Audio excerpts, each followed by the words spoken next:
इसलिए कि मुख्य वक्तव्य देंगे और जिनके आप लिए जिनके लिए आप यहाँ आए हैं वो काहे किस तरह से रचना प्रक्रिया में लगे हैं, काहे लिख रहे हैं और किस तरह लिख रहे हैं, काहे बेचैन हैं। बड़ा माने लोग हैं, इतने लोग साहित्य की चर्चा में हैं, दुनिया भरी है लोगों से, एक 7 अरब जनसंख्या है, बहुत कम लोग सोचते विचारते हैं। तो उनका विचार आया तुलसीदास के जमाने में न जाने में कितने लोग रहे होंगे, लेकिन हम तुलसीदास को जानते हैं, शेक्सपियर के जमाने में बहुत सारे लोग रहे होंगे। तो कुछ चीज ऐसी है जो बचा ले जाती है और उसी बचा लेने में आप भी शामिल हैं। तो अब तो वो क्यों ऐसा लिखते हैं, उनका अपना वक्तव्य होगा, उनकी रचना प्रक्रिया होगी, लिखने में क्या दिमाग में आता है सब बोलेंगे। उसके पहले बच्चों के जो आज उनके साथ डॉक्टर सदानंद शाही आने वाले थे, डॉक्टर सदानंद शाही नहीं आए। उनकी पत्नी की मतलब उनकी सास बीमार हैं और वो इलाहाबाद चले गए, इसलिए नहीं आए। तो जो मुख्य वक्तव्य देना था वो डॉक्टर शाही को देना था। डॉक्टर शाही ने बहुत संक्षिप्त 1 पेज का नहीं बल्कि आधे पेज का इस पत्रिका में लिखा है, लेकिन महत्वपूर्ण चीज है, पानी कुछ बोल दे, इस तरह का। सारंग जी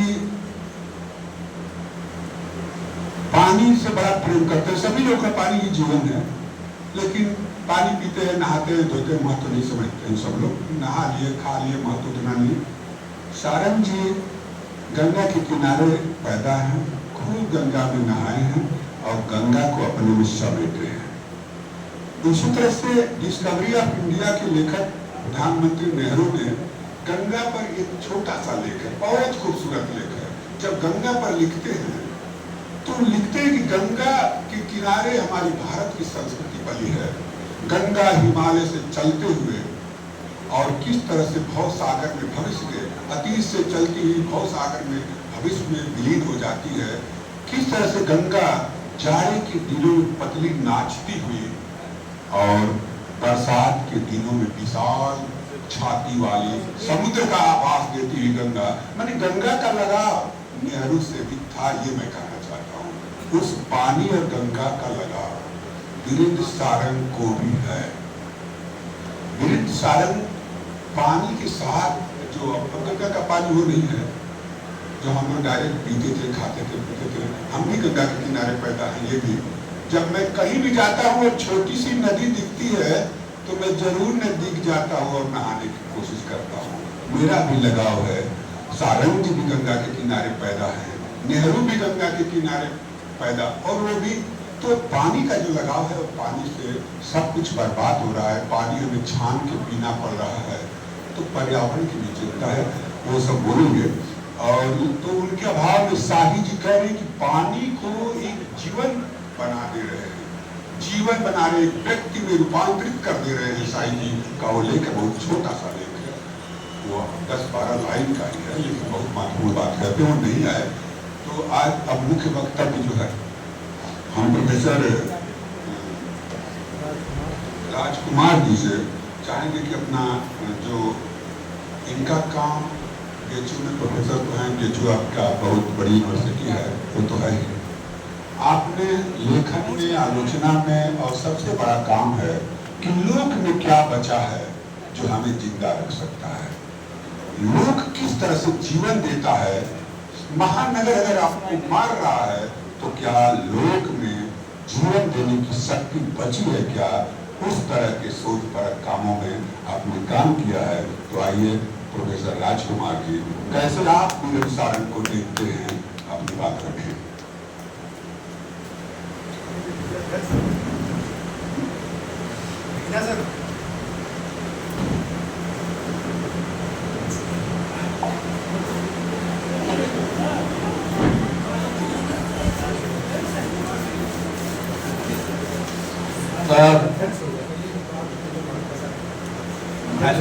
कुछ नहीं, मंच पर और इस सभा में पधारे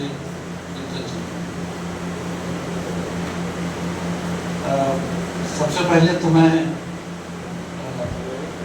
सोच विचार पत्रिका उस परिवार के प्रति समकालीन सोच पत्रिका के परिवार और इससे जुड़े हुए लोगों संपादकों के प्रति आभार व्यक्त करता हूँ। वीरेंद्र सारंग पहले ही कर चुके होंगे कि उन्होंने सारंग जी पर इतना एक महत्वपूर्ण और उनके कृतित्व के लगभग सभी पक्षों पर केंद्रित लेख इसमें प्रकाशित है। मुझे लगता है कि भविष्य में भी जो भी वीरेंद्र सागर जी के रचनाक्रम पर कुछ लिखने का प्रयास करेगा या शोध करेगा, उसके लिए ये पत्रिका एक महत्वपूर्ण दस्तावेज के रूप में बनता है। मैं आपके सम्मुख बोलते हुए थोड़ा सा भयभीत हूँ। उसका एक बड़ा कारण तो ये है कि गर्मी इतनी ज़्यादा है और उसके प्रति आपके प्रति मेरी श्रद्धा और भी बढ़ जा रही कि इतनी गर्मी के बाद भी आप लोग टिके हुए हैं। और मुझे लगता है कि जो भी आया है उसमें से कोई यहाँ हटा नहीं। गर्मी की जो चुनौती है उसका हम सभी ने डट कर मुकाबला किया। तो शायद इसके पीछे भी सारंग जी का जो रचनात्मक कर्म है और उस कर्म में उनके रचनात्मक कर्म में जो जिजीविषा है, वो जिजीविषा का प्रभाव संभवतः इस रूप में भी दिखाई पड़ रहा है कि गर्मी की परवाह किए बिना हम लोग इस आयोजन में जो भी वक्ता है उनको सुनने के लिए पूरी तरह से लग जाए।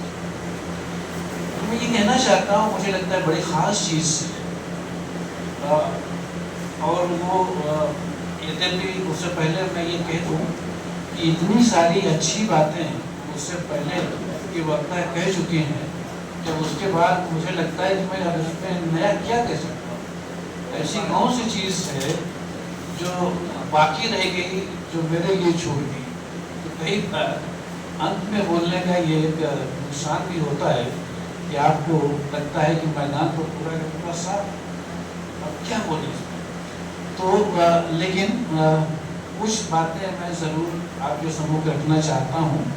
और जब भी मुझसे कहा गया था कि आता नहीं उपन्यास पर मैं बोलूँ, लेकिन नगीना जी ने और बहुत सारे लोगों ने सारंग जी के सारे उपन्यासों के बारे में, जिनकी संख्या संभवतः 5, इतना अच्छा उसका विश्लेषण प्रस्तुत किया है कि अब उसके बाद मैं क्या बोलूँ।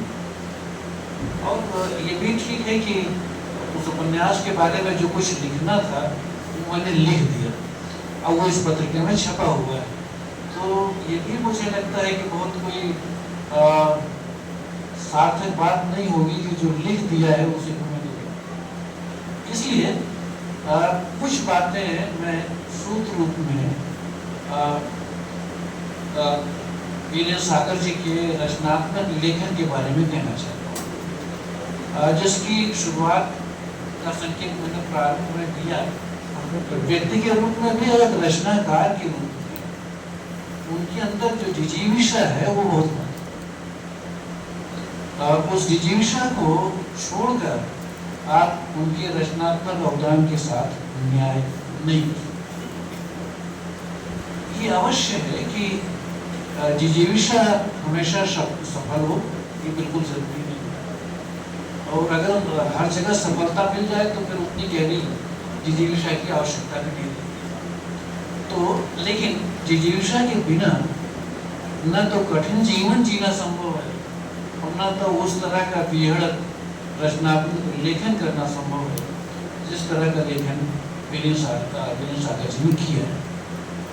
यहाँ पर एक चीज़ मैं और जोड़ना चाहता हूँ, एक क्या 2-3 चीज़ों की तरफ मैं आपका ध्यान आकृष्ट करना चाहता हूँ। उसमें से एक ये है कि रचनाकार का जीवन और उसका समाज, ये दो ऐसी चीज़ें हैं जो कहीं ना कहीं उसकी रचना में आती हैं। इनके बीच जो एक आदान प्रदान संवाद है, उससे उसकी रचनात्मकता बनती है, उसकी रचनाओं का सृजन। लेकिन समस्या कई बार ये आती है कि कभी कभी तो हम लेखक के जीवन को ही उसकी रचना मान लेते हैं, जो कि बिल्कुल सही नहीं है, कम से कम मेरी नजर। दूसरी जो समस्या है वो इस रूप में आते हैं कि हम ये मान लेते हैं और इस तरह से किसी रचना की तारीफ करना शुरू कर देते हैं कि उसमें अपने समय के समाज का यथार्थ है, यथार्थ अपने समय के यथार्थ। ये बात भी मुझे एक सीमा के बाद ठीक नहीं लगी। तो ये बातें मैं वीरेंद्र सालन जी के उपन्यासों के साक्ष्य पर कहना चाहता हूँ कि आप विचार कीजिए कि अगर किसी भी समय का जो यथार्थ है वही रचना है तो रचनाकार की आवश्यकता है, यथार्थ ही फिर रचना हो। और अगर हम ऐसा मानते हैं तो फिर कहीं ना कहीं हम रचनाकार की जो परिश्रम है उसका जो सृजनात्मक अवदान है उसी का हम निषेध करें। उसने कुछ किया ही नहीं। अगर यथार्थ ही रचनाकार है, यथार्थ ही रचना बना देता है तो वो रचनाकार की आवश्यकता है।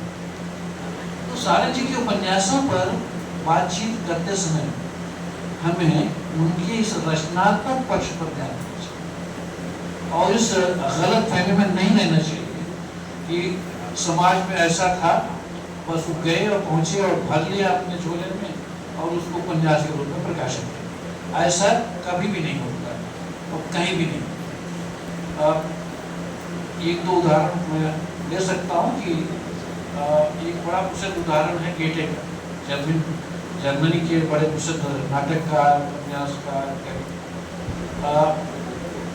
गेटे के सामने ये बात किसी ने कही कि अगर कोई चित्रकार किसी फूल का हूबहू वैसा का वैसा चित्र बना दे कि भंवरा आए और उसको भ्रम हो जाए कि ये वास्तविक चित्र है, तो आप उसको कैसा चित्र मानते? उन्होंने कहा कि मैं उसको अच्छा चित्र नहीं मानता। उनसे पूछा गया कि क्यों? उन्होंने कहा कि ये अंततः नकल है, असल नहीं है। इसमें असल वाले फूल की खुशबू नहीं आ सकती, तो असल से तो ये थोड़ा हल्का रहेगा। तो उनसे पूछा कि आपकी नजर में कौन सा, किस तरह का चित्र ज्यादा अच्छा है? तो उन्होंने कहा कि वो चित्र जिसमें ऐसा कुछ हो जो वास्तविक चित्र में भी नहीं है। यानी रचनाकार जब अपनी तरफ से उसमें कुछ योगदान करता है, यथार्थ को अपने ढंग से सृजित करता है, करता है, तब वो रचना बनती है। सिर्फ यथार्थ को यथावत प्रस्तुत कर देने से रचना नहीं बनती। जैसे मिट्टी से कोई मूर्ति नहीं बनती, वो कच्चा माल है। उस मिट्टी से कोई अच्छा कुम्भकार या मूर्तिकार बहुत सुंदर मूर्ति बनाता है। उस मिट्टी में मूर्ति की संभावना छिपी है, लेकिन उसको मूर्ति के रूप में आकार देने का काम तो मूर्तिकार है।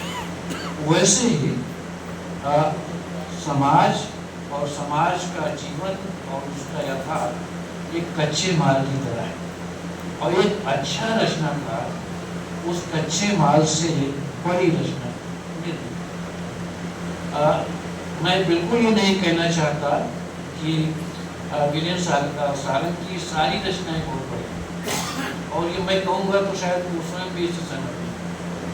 और केवल ये बात वीरेंद्र सालन की नहीं है, किसी भी रचना सारी रचनाएं बड़ी नहीं, कोई बहुत बड़ी होती है, कोई औसत होती है, कोई बहुत सामान्य। किसी भी रचनाकार को आप देख लीजिए, चाहे वो प्रेमचंद हो, चाहे निराला हो, कोई भी ऐसा नहीं है। उनकी सारी रचनाएं बहुत कुछ बहुत मामूली और औसत दर्ज की। इसलिए हम साहित्य के बारे में, साहित्यिक रचनात्मकता के बारे में जब बात करते हैं, इस रूप में नहीं सोचना चाहिए कि रचनाकार के नियंत्रण में होता है हमेशा।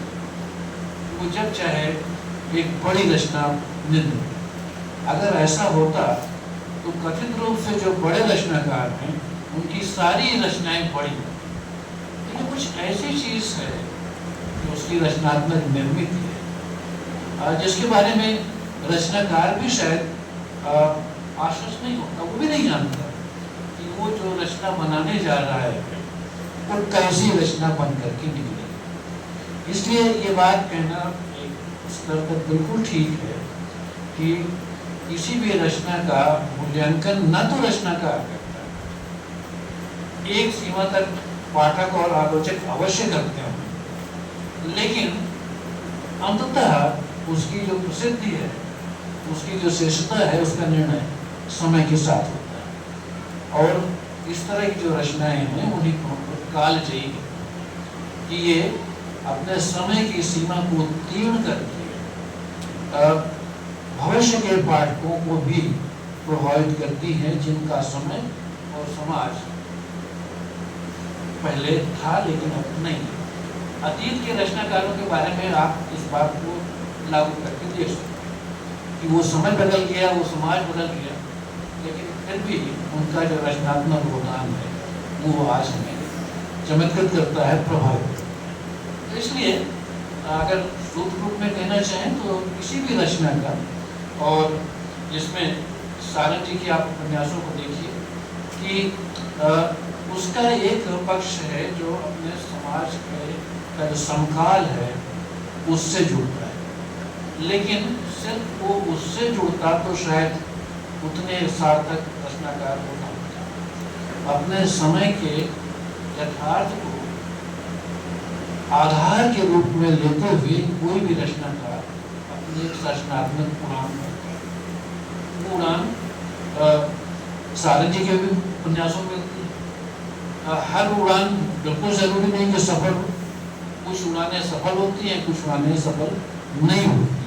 और इसका एहसास स्वयं रचनाकार को भी किसी और दूसरे के कहने से पहले होता है कि मेरी ये रचना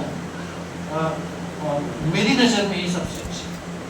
कोई ज़रूरी नहीं है कि दूसरे लोग, पाठक या आलोचक और समाज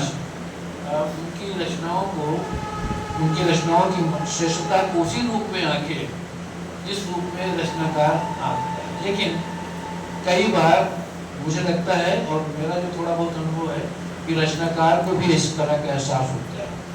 अब सारंग जी तो लखनऊ में नहीं है, एक ज़माने में मैं भी लखनऊ में था, तो श्रीलाल शुक्ल जी अक्सर कहते थे कि उपन्यास तो मैंने बहुत लिखे, लेकिन जैसे राग दरबारी ने लोगों को आकृष्ट किया, बाकी के उपन्यास उस तरह से आकृष्ट नहीं करते।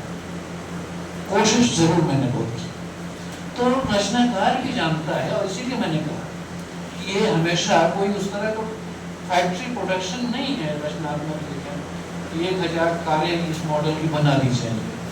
वो एक अलग थोड़ी सी विचित्र और कुछ अंशों में आप कहें कि बड़े रहस्यमय चीज़ है कि स्वयं रचनाकार भी अपनी रचना को करके थोड़ा सा चकित होता है, विस्मय होता है, कई बार उस पर ही अचरज होता है कि ये मैंने ही लिखा।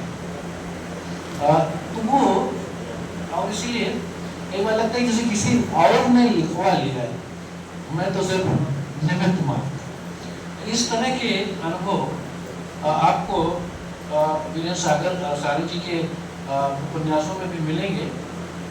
दूसरी जो चीज़ मुझे बड़ी ख़ास लगती है वो ये है कि वो हमेशा जैसे अपने को स्वयं को चुनौती देते हैं।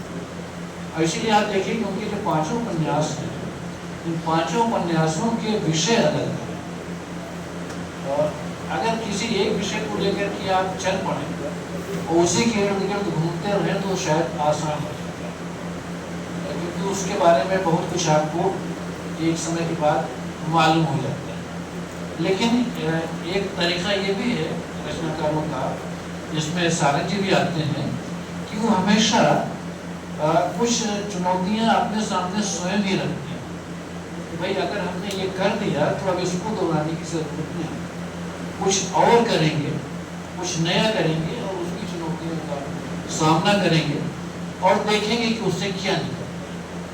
तो दोनों दृष्टियों से, एक तो जिसे आप अंतर वस्तु कहते हैं, विषय वस्तु की दृष्टि से आप देखिए कि उनके सारे उपन्यास अलग अलग विषय पर, वो अपने को रिपीट नहीं करते। इसके फायदे भी हो सकते हैं, इसके भी नुकसान भी हो सकते हैं, लेकिन मुझे लगता है कि इस बात को लक्ष्य किया जाना चाहिए कि उन्होंने अपने को रिपीट नहीं किया, अंतर वस्तु की दृष्टि से। और यही नहीं, अगर आप इसको आप फॉर्म कहते हैं, कहन का ढंग कहते हैं, उस हिसाब से भी अगर आप सारंग जी के उपन्यासों को सोचें तो वो हर उपन्यास में कुछ अलग ढंग अपना अपने उपन्यास लिखते हैं। जैसे हाथा नहीं वाला जो मैंने जिस पर मैंने लिखा, मेरा ध्यान उस पर विशेष रूप से जा रहा है, तो वहाँ भी आप देखिए तो वो उस तरीके से न तो यथार्थवादी उपन्यास है और न तो आंचलिक उपन्यास। आंचलिक और यथार्थवादी उपन्यासों के ढंग को मिलाकर एक कुछ नई चीज बनाने की वहां पर कोशिश है। और इसीलिए आप देखेंगे कि उसमें चरित्र तो कुछ है दो तीन जो बहुत प्रमुख है, लेकिन उस तरह से आप किसी को उसमें नायक के रूप में नहीं देख सकते कि उसका नायक। कई बार लगता है कि वो हाथा नहीं भी उसमें नायक है। जो आप कह सकते हैं कि आंचलिक उपन्यासों की भी ये खूबी रही है कि एक अंचल को नायक बनाते हैं, तो वहाँ तक कुछ बातें आप उससे मिलती जुलती पाएंगे। लेकिन एक सीमा के बाद फिर ऐसा कुछ आपको नहीं मिलेगा जिसकी बुनियाद पर आप ये कहें कि आंचलिक उपन्यास। लेकिन कुछ चीज़ें ऐसी हैं जिसके लिए आप कह सकते हैं कि इसमें आंचलिकता वाले कुछ बातें जरूर हैं। अब जैसे इसमें सारंग जी ने लोकगीतों का इस्तेमाल किया कई जगह किया, वो बड़े मार्मिक बन पड़े। तो सामान्य रूप से आप देखिए कि जो हमारे यहाँ हिंदी में यथार्थवादी ढंग के उपन्यास लिखे गए हैं उनमें लोकगीतों का इस्तेमाल नहीं है। आंचलिक उपन्यासों में जरूर इस तरह की चीज़ आपको मिल जाती है। इसी तरह से बिल्कुल स्थानीय भाषा और उसके जो शब्द बिल्कुल स्थानीय, बिल्कुल और मुहावरों का जो इस्तेमाल, तो ये सारी चीज़ें अगर आप भाषा की दृष्टि से आप इसका तो वीरेंद्र सारंग जी के उपन्यासों में मिलती है। एक बात का जिक्र मुझे पहले ही करना चाहिए था, लेकिन बाद में उसको जोड़ करके पूरा करूँ कि और इस पर और लोगों ने बहुत अच्छे ढंग से बात की है कि वीरेंद्र जी ने शुरुआत तो कवि के रूप में की थी, फिर कवि के बाद फिर वो उपन्यास की तरफ आए। और ये आप बहुत सारे लोगों के यहाँ देखेंगे कि वो शुरुआत कहाँ से करते हैं और फिर आगे क्या करते हैं। तो आपको ये मिलेगा कि शुरुआत जैसे रामलाल शर्मा ने शुरुआत कविता लिखने से की, फिर आलोचक बन गए। इसी तरीके से बहुत सारे लोग हैं कि शुरुआत में उपन्यास लिखते रहे, जो है मोहन राकेश, और बाद में उनकी जो ज़्यादा प्रसिद्धि हुई वो नाटककार की।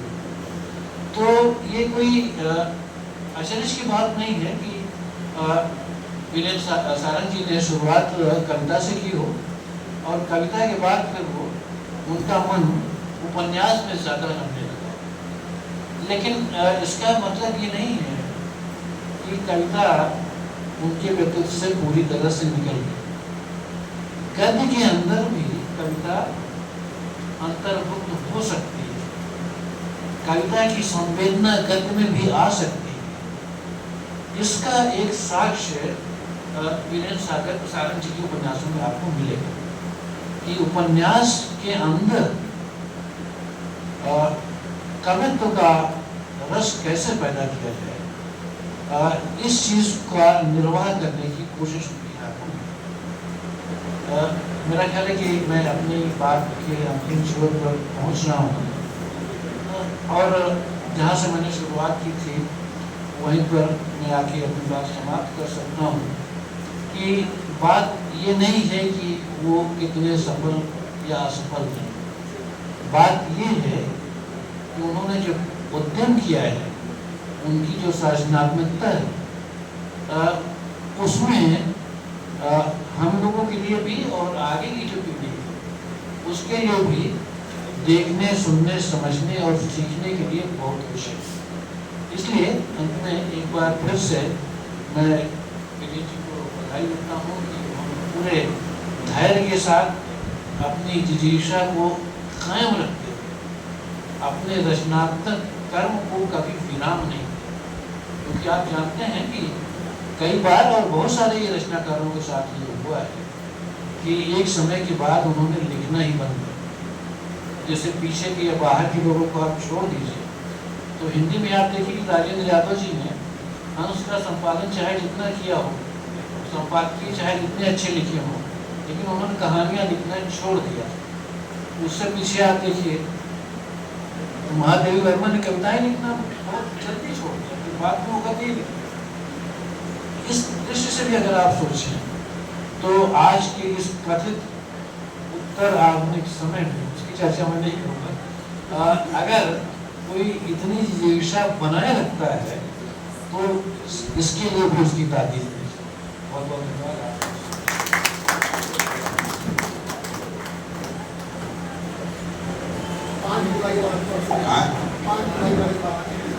हाँ ठीक है।